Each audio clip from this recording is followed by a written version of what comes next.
Ciao dragilor, sunt Oana de la Savori Urbane și uite cu ce minunății vă tentez astăzi. Turtă dulce simplă cu miere. Cea mai celebră turtă dulce din blogosferă, testată de milioane de cititori, reușește din prima, e doar cu ingrediente naturale, are miere, are scorțișoară, cardamom, ghimbir, bineînțeles, cuișoare și așa mai departe. Uite cât de drăguță e, decupată și decorată. Asta e o activitate pe care o puteți face cu cei mici. Veți vedea că e un aluat foarte prietenos care se întinde ușor, se decupează ușor, se coace repede și uite aici cât e de faină. Deci nu-i turta dulce beton. Uite cât e de moale. Na, haideți la treabă să vă arăt rețeta, pas cu pas, ca să faceți și voi, cât mai repede.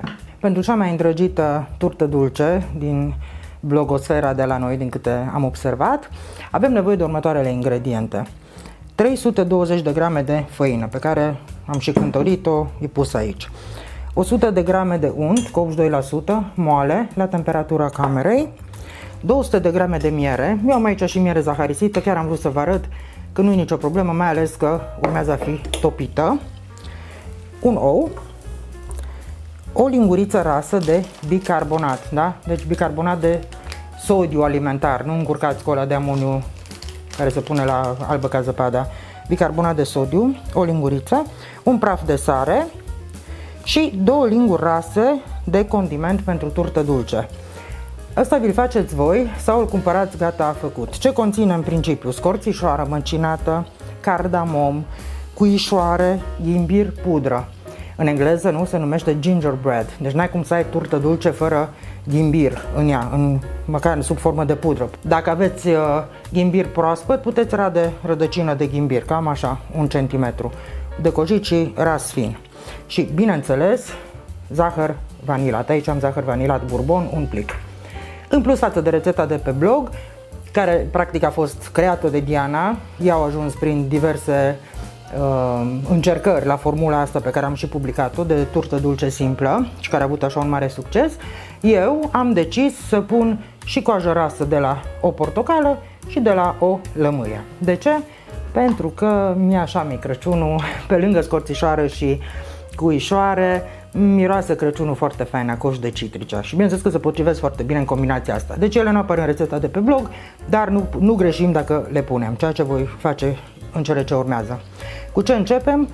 În cratița în care am mierea, voi pune untul și voi topi totul la foc mic. Nu lăsăm să clocotească sau așa, pur și simplu să se încălzească bine.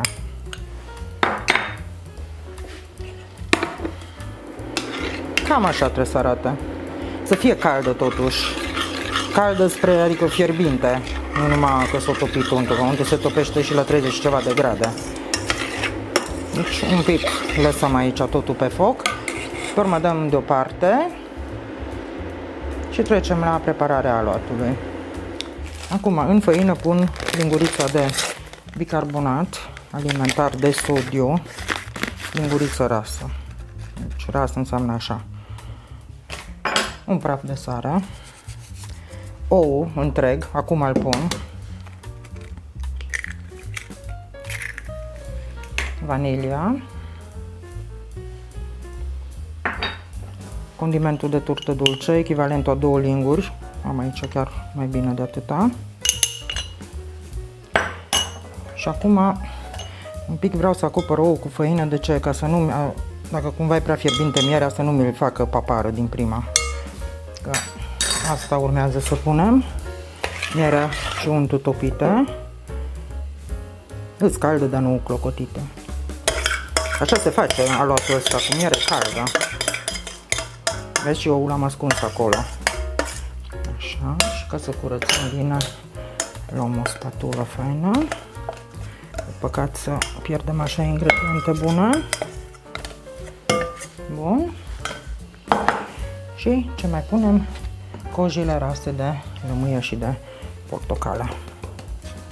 Da, ce arome, nu. Astea sunt aromele de Crăciun care ne plac nouă de la Savori Urbane. Și acum, cu ligul special pentru aluat, frământăm până se leagă un aluat, va fi lipicios.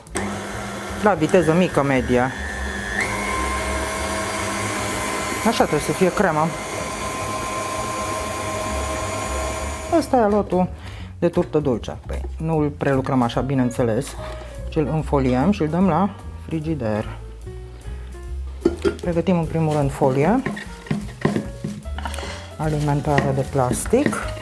Și acum, asta nu mai e foarte utilă, că nu e flexibilă. Cu o spatulă flexibilă răsturnăm tot aluatul pe... De dacă mai are făină, cum e aici la fund, îl amestecăm acum.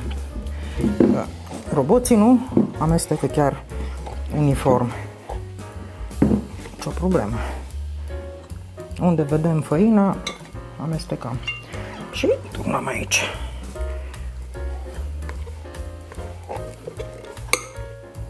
Uite, cremă. Ce gust are, să ține să mănânce așa. Nu că n-aș fi gustat deja din aluatul ăsta fain de turtă dulce. Uite cum e crema.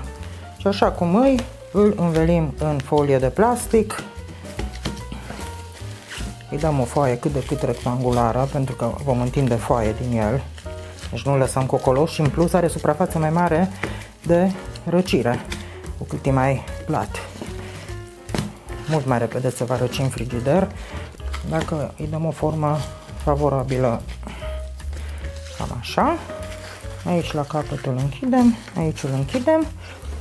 Cel puțin o oră, da, asta depinde de frigider. Eu zice 2 ore, cel mai bine peste noapte.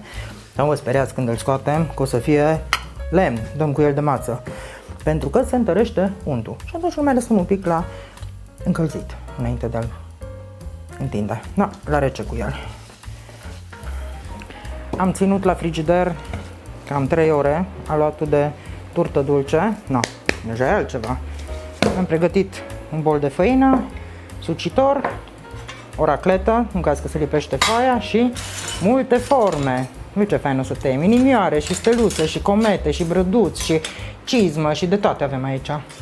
Asta e activitate de făcut, bineînțeles, cu copiii. Da, hai să vedem. Am pus cuptorul la preîncins, la 170 de grade, căldură sus-jos și ventilație, și ne pregătim și tăvi tapetate cu hârtie de copt. Așa. Uite ce fain iese. Acum pun niște făină pe blatul de lucru și scoatem aluatul. Așa. Dăm un pic de făină și pe el și pe sucitor și întindem foaie și nu foarte subțire. Și tot timpul întoarcem și dacă e cazul o mai înfăinăm și deasupra și de desubt. Da, nu încărcăm cu prea multă făină. Așa. Uite ce fain, se lucrează direct din frigider. Dacă cumva aluatul vostru e mai tare, îl lăsați pe masă 10 minute să se mai înmoaie untul din el. Uite ce, ca o plastelină se întinde. Niciun fel de probleme. Uite aici un pic s-o lipit, dar rezolvăm. Și îl întoarcem iar. Ce bine miroase, și asta o să miroase și mai bine la copt, când încep să se activeze toate aromele naturale din el. Să miroase a scorțișoară, și a ghimbir, și a cardamom, și a cuișoară, și a vanilie. N-am mai vorbit că i-am pus și coajă de lămâie și de portocală rasă. Nebunie. Da, și ne cam oprim cu întinsul. În unele zone mai subțire, să nu se ardă. Eventual adunăm tot ce e subțire într-o singură tavă și coacem la timp mai scurt. Și acum ne punem aici niște făină și începe distracția cu decupatul. Uite aici ce stea faină, cu asta începem. Dăm prin făină și tăiem cât mai la margine, să avem pierderi minime, pentru că aluatul refrământat nu mai e la fel de fain ca cel întins prima dată. De așa, așa. De-aia ziceam acum, chemați copiii, dați-le formele să se joace cu turta dulce. M-am învățat să le decupez de cât mai apropiate unele de altele. Na bun, cu asta am făcut. Ce să mai luăm? Inimioară. Să vedem, uite aici așa avem inimioară. Vedem cum o încadrăm cât mai bine. Așa. Și în general când tăiem inimioară, una o tăiem așa și una invers, știi? Că atunci mai bine se așează pe aluate.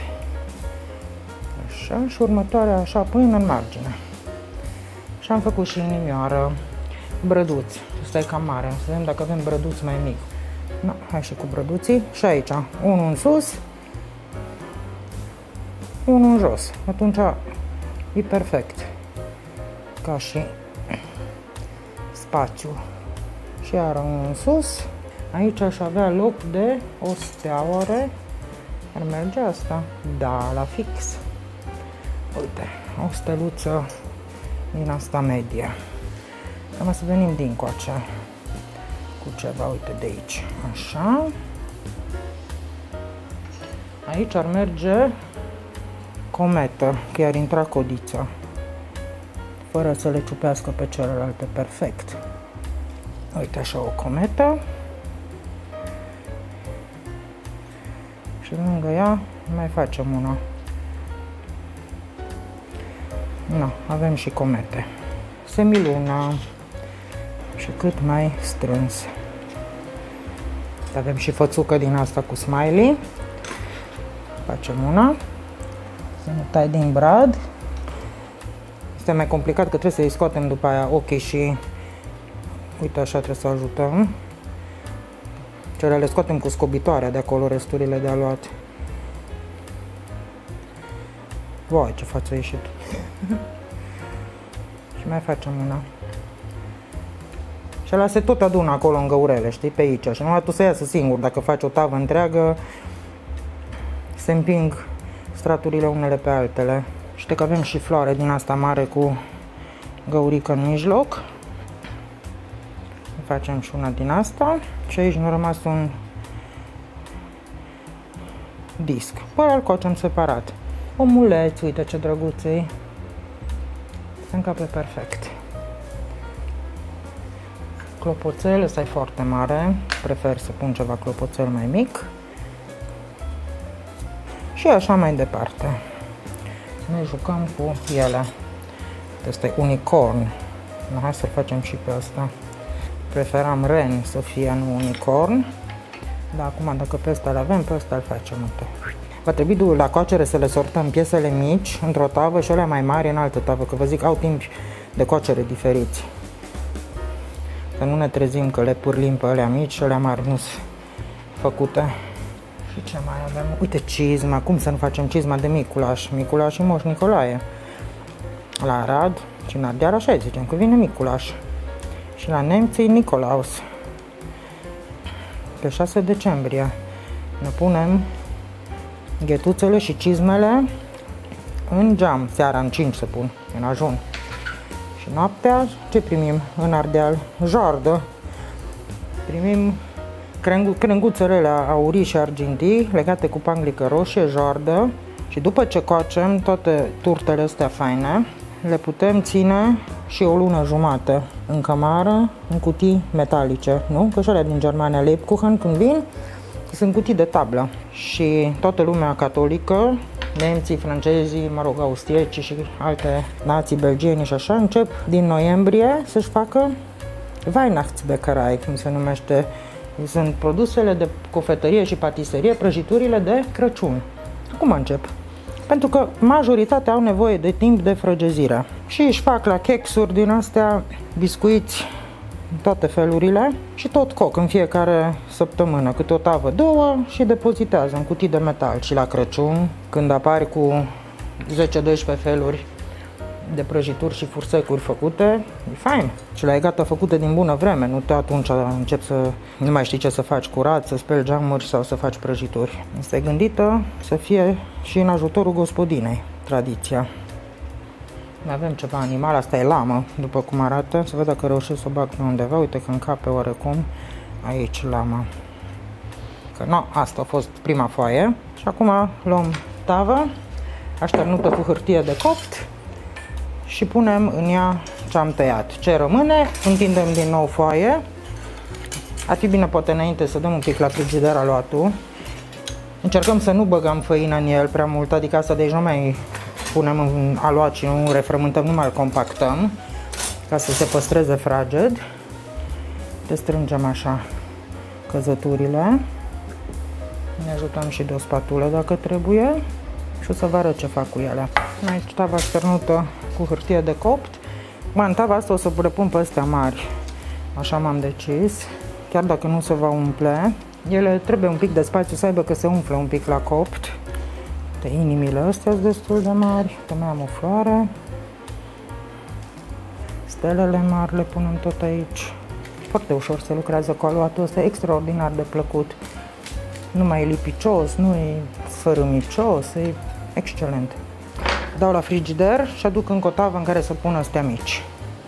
Și acum pe alea mici le punem în altă tavă. Astea le lăsăm mai puțin la copt. Tot ce a rămas e aici pe masă și vă arăt acum cum fac, le iau și le apăs, uite așa, le compactez. Da? Nu mai frământ nimic, doar le apăs. Iau folia de plastic, învelesc bucata și acum nu din motive de consistență o dau la frigider, ci din motive de relaxare a făinii. Trebuie să o las stea măcar jumătate de oră înainte de a o întinde din nou și... Na, și tava asta o dau la frigider și acum, ca să pot umple ce am aici, o să fac forme mici ca să aibă același timp de coacere.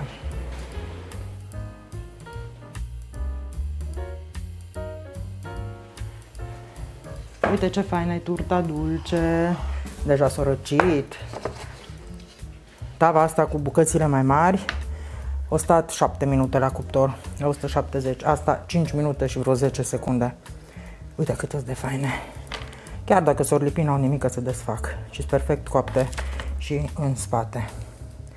Și acum le putem lăsa noi și așa, dar de ce să nu le facem glazură?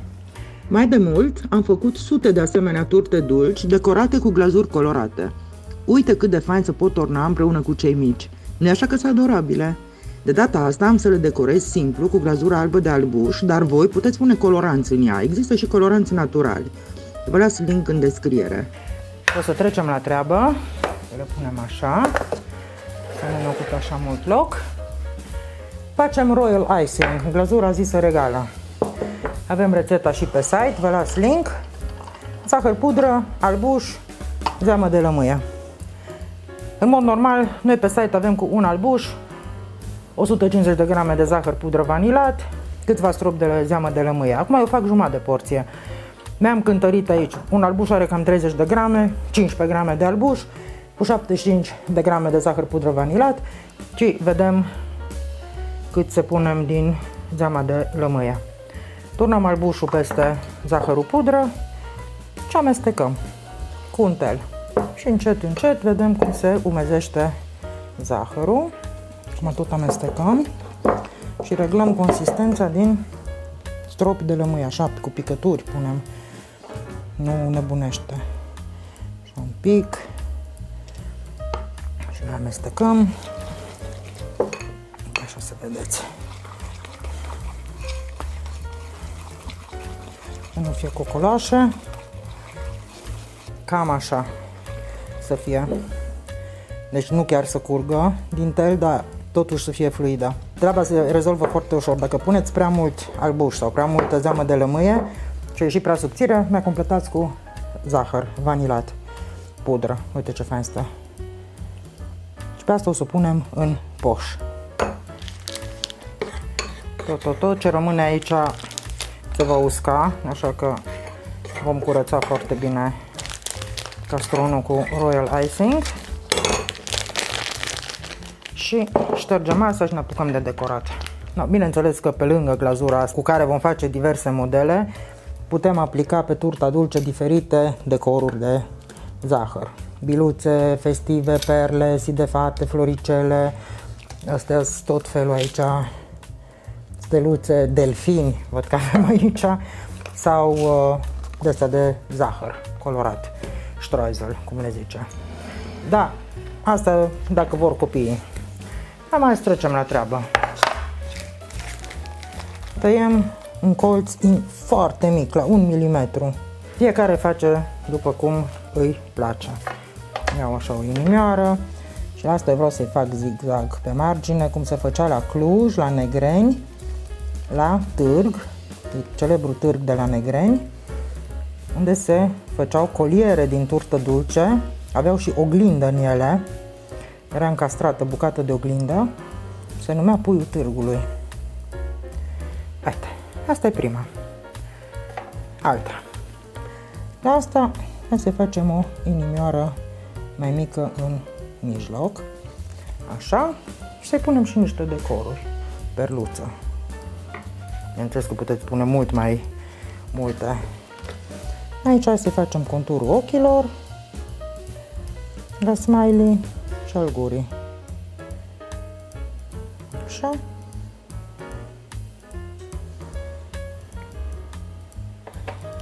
Na, aici la floricică ne putem juca, putem face așa petale și acum putem pune decoruri de astea mărunte de zahăr. Și așa, punem în palmă și presărăm pe aici. Și zahărul se va prinde, bineînțeles, în partea unde e glazura. Deci și brăduțul, asta putem să-i punem un glob în vârf, cum ar fi, și să-i facem așa ca o ghirlandă de beteală și un glob albastru și un roz și o floricică. Deci putem lucra cu pensetă sau să chemăm copiii cu degețelele lor mici. Uite ce drăguț-i brăduțul. Na, ce ziceți, cât de drăguțe s-au mâncat, jumătate de tavă până la decor, că nu sunt singur aici. Dar vreau să vă zic că glazura aia din jumătate de albuș cu 75 de grame de zahăr, pudră și un pic de zeamă de lămâie ne-a ajuns la fix pentru astea două tăvi și o să știți că era foarte plină. Uite cât de drăguțe, brăduțul. Și aici avem floricică și steluță și mi-mi plac stelele astea mici, așa numai cu câte o bombonică. Și partea faină e că de 5 minute am terminat cu decorarea lor și glazura este deja uscată. Uite ce faină e. Foarte bună e. Nu mai curge, nu nimic. Da, le aranjăm pe platou și revenim cu gustatul. Da, ce spuneți, cât de fain ori ieșit turtele dulci? Numai că-s frumoase și că li s-o uscat glazura și sunt decorate.